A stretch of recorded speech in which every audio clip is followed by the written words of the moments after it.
Jóhann Kristinn Gunnarsson, Jói, við brosum í leikslok, 4-0 sigur á móti Val. Var þetta auðveldara en áttu von á?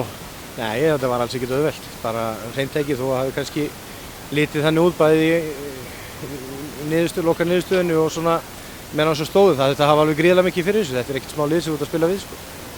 En Jói, við verðum nú bara að segja alveg hreint eins og að 4-0, það eiginlega gefur kannski ekki rétt að mynda á leiknum því að ég bara valdi sjálf að segja jafnmörgu dauðafæri fara í súginn eins og við vorum og þeim sem við vorum að misnota í dag. Við höfum séð nokkur fara í súginn í sumar en ég er sammála því. Við fórum enn og aftur illa með góð færi en sem betur fer að þá duttur nú boltar inn þannig að við þurftum ekki að sýta þau færi of mikið þegar upp á staði. En þetta er alveg rétt hjá við spiluðum og stýrum leiknum frá upp að 90 mínútur og þetta var aldrei nein spurning. Móli sagði mér í viðtali í gær að hann ætlaði sko ekkert að éta neitt ofan í sig eftir leik. Þú hefur verið búinn að tróða sæmilegu mat ofan í hann, hann hefur verið sattur fyrir leik. Þegar ég sá þetta viðtala þá hafði ég engar áhyggjur af þessu leik því að þegar Móli við þessum ham kom inn á 23. kaffibolla og er orðinn hungraður þá hef ég ekki áhyggjur af þessu. Hann var með yfirlýsingar og það var gott hjá honum. Ég held að það hafi komið skjálfandi hans vegna hérna völlinn, Valsararnir, en hann átt nammi á bekknum allan leikinn þannig að hann verður ekki svangur eftir leik. 11. september er í nánd.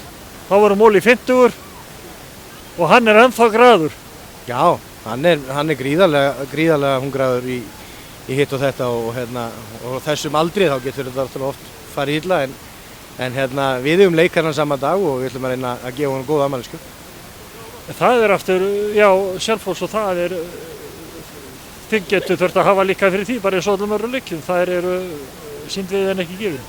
Ég held bara þessi seinni leikur okkar á móti Val sýnir svolítið hvernig þessi deild er að það er raskelt okkur í fyrri leiknum algjörlega og niðurlaði okkur og við svöruðum nánast með að fara alveg í hinn áttina ef ekki bara fórum bara alveg í hinn áttina í þessum seinni leik. Þetta er bara deildin og það skiptir engum að við kunum að spila til að tapa stigum á móti öllum og getur unnið öll.